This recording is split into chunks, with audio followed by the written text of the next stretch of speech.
What's going on, guys? Welcome to the video. My name is Vincent. Today we're going to discuss a few things that me and my friends wish we would know or would like to know before our university journey. The first thing is that never neglect the importance of building connections, networking, but also to follow up with them and stay in touch. If you haven't watched my last week videos where I talk about tips from transferring to college to universities, FIC to SFU, I'll link them up down in the descriptions and up here.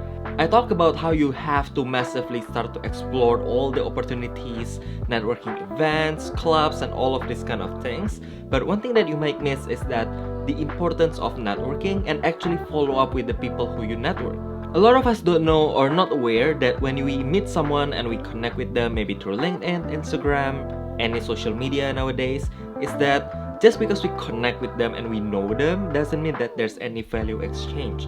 And in order for that connections to be valuable, that time, maybe even in the future when maybe you need a job or you need a referral or maybe you can help them with something, they can help you with something, is that you do need to keep the connections alive and you do need to connect, follow up, and talk to them regularly and not only connect with them when you need something, By staying in touch and talk to them outside whenever you need them, this will build rapport and will build value on both of you part, because obviously you guys gonna get to know each other, you guys gonna talk, maybe you can help them with anything that they want, you can offer them something, offer them some help, some advice, or maybe something that you've been through, and then at some point if you need anything you can ask for them. This is a better way to build network and build connections with people, and people will actually appreciate this kind of effort compared to, imagine if you just meet someone at a club or meet someone at a networking session and then the day after that that person suddenly asks you for something like a job. So the way that I do this is that when I connect with someone, I immediately, maybe in the evening or the day after, around maximum 24 hours since you met, is that I send them a message depending on how or what is the context when you meet them before. If it's like a networking event or just a general event, so maybe you can just say something that you talk about that maybe you gain an insight or maybe you found interesting about them. Or if it's events like a panel or maybe something that you learn something from them, you can appreciate them and say that you're thankful for their time and knowledge, and you find that this idea that they talk about very interesting. Basically, this kind of simple conversations just to keep in touch when you first time connect them after you meet them. As simple as that.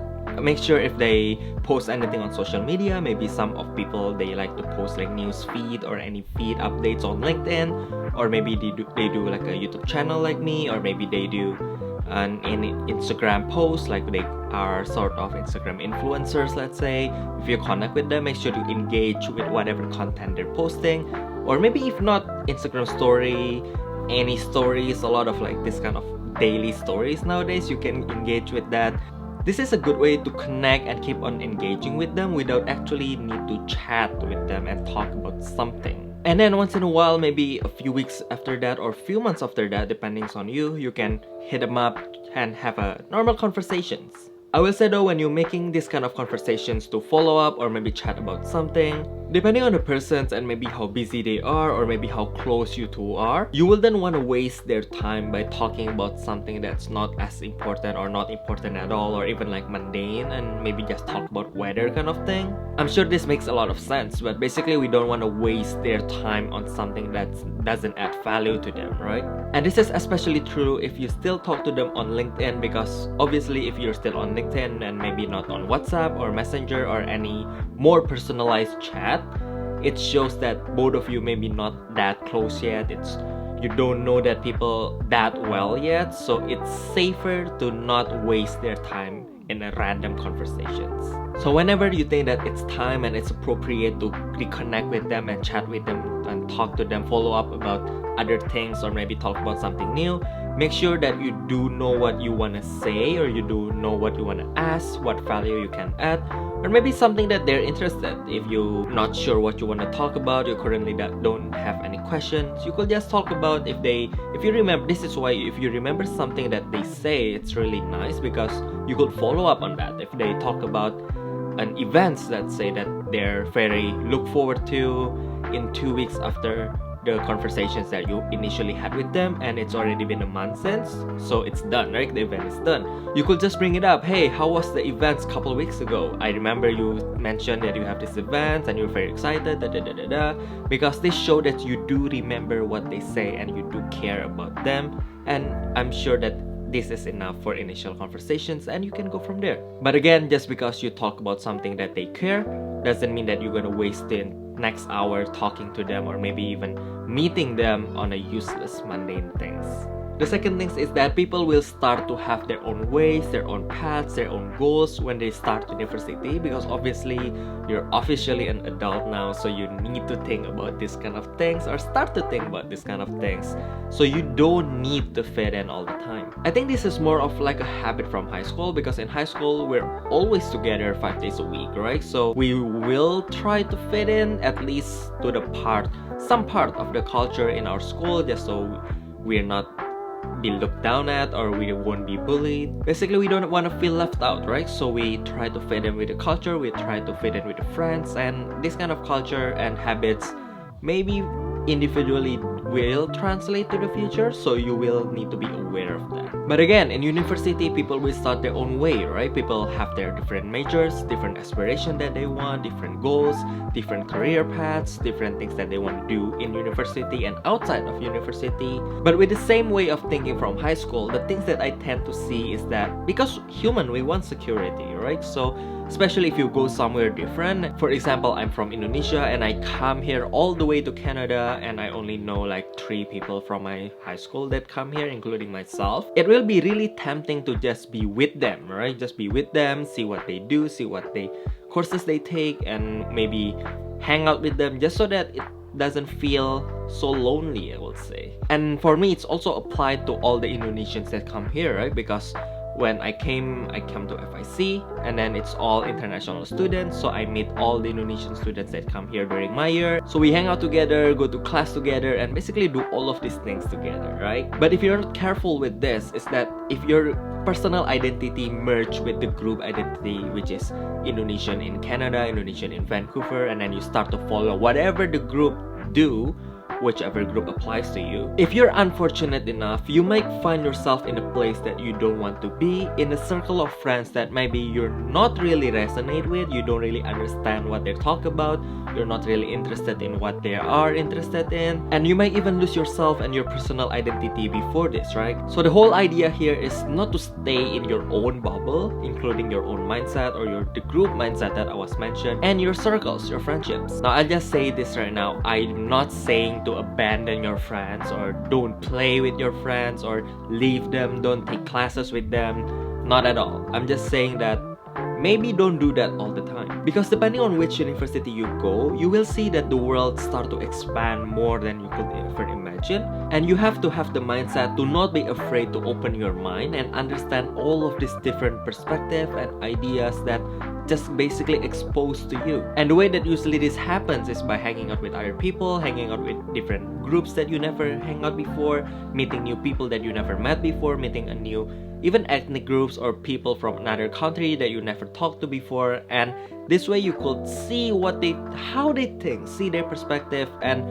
from all of this you could start to draw points, and usually this will allow you to better yourself and basically make yourself a more well-rounded person. So again, I'm not talking about abandoning your friends or never see them again just because you went into this new university and meet these new people. All that I'm saying in this point is that you need to expand your connections, back to the first point, and from these connections you need to see how you could draw different perspective from different people, see the world in a different view, and who knows, some of them will resonate with you, will be friends with you, will become even close friends, maybe business partner or anything beyond that in the future.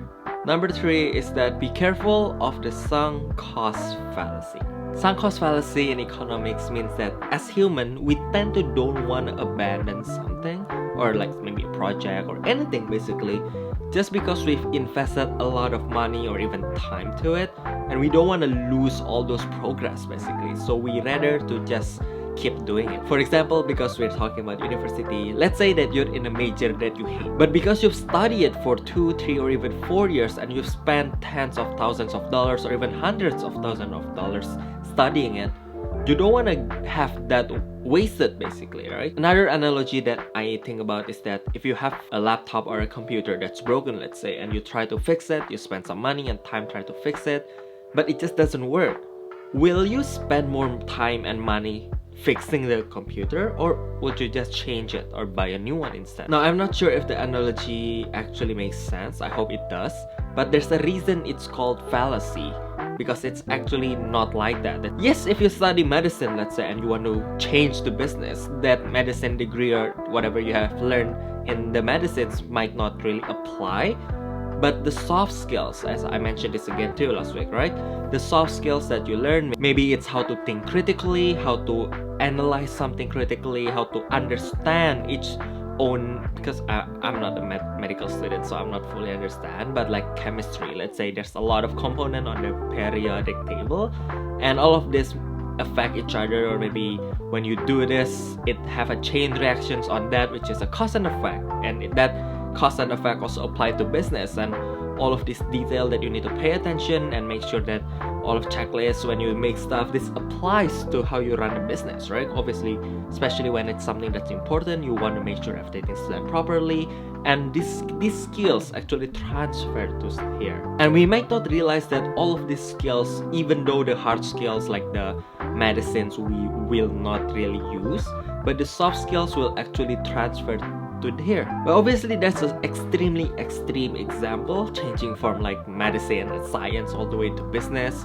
Usually what people do is, let's say in business, they change from finance to human resource, or maybe marketing to finance, or maybe even marketing to communication, psychology to communications, this kind of things, right? So it's not as huge as science to business, which is a two different worlds kind of thing, right? And something that you also need to aware of is that, again, because we're talking about university, when you change your major or maybe even anything, basically, if you do a what if analysis, which is usually for explanation's sake, what if analysis is that, let's say there's an Excel spreadsheet, and if we change a certain value, we see what's up with the results. But if in this case you could go to your academic advisors, or maybe see all the options like the classes and all of these things. Basically, the concept of what if analysis here is that you compare what you're in now and what you want, and you see if you're actually further ahead or maybe not as far behind as you think, or try to see what are the difference actually. By doing this analysis and understanding the data that you have, let's say that you're in marketing and you hate marketing, you want to go into psychology, let's say.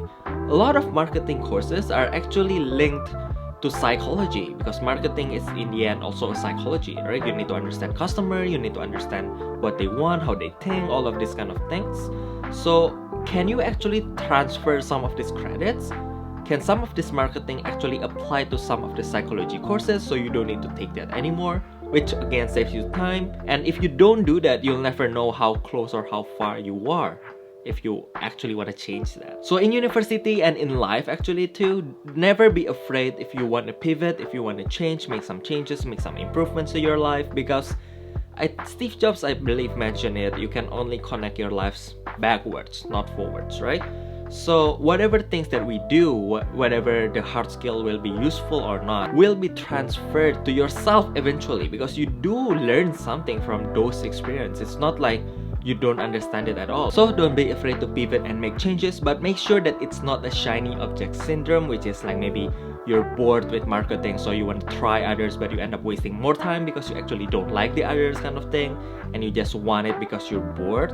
And make sure to think it through first, get advice, go to the academic advisors, go ask them if you want to change it, so what will happen, and all of this thing. Once you do the what if analysis, think it through, and if you're sure, then go ahead, pivot. So please let me know in the comment sections down below if you have any questions, and if you're in university already, why don't you share with us what are the things that you wish you know when you start your university journey, just so that people who watch this can also learn more from you guys and not just 3 points. Obviously, if you check on other YouTube channel, they have like 10 things that I wish, and I only narrow it down to, I believe, 1 of 3 of the most important one and most beneficial one. Obviously, there are some that, oh, don't be nervous, don't be stuff, but you can search it up. And if you guys have any input, anything, let us know in the comment sections down below. Thank you guys so much for watching, and see you guys next week for hopefully a very long overdue video. Well, we'll see if I could actually get it up next week. Bye bye.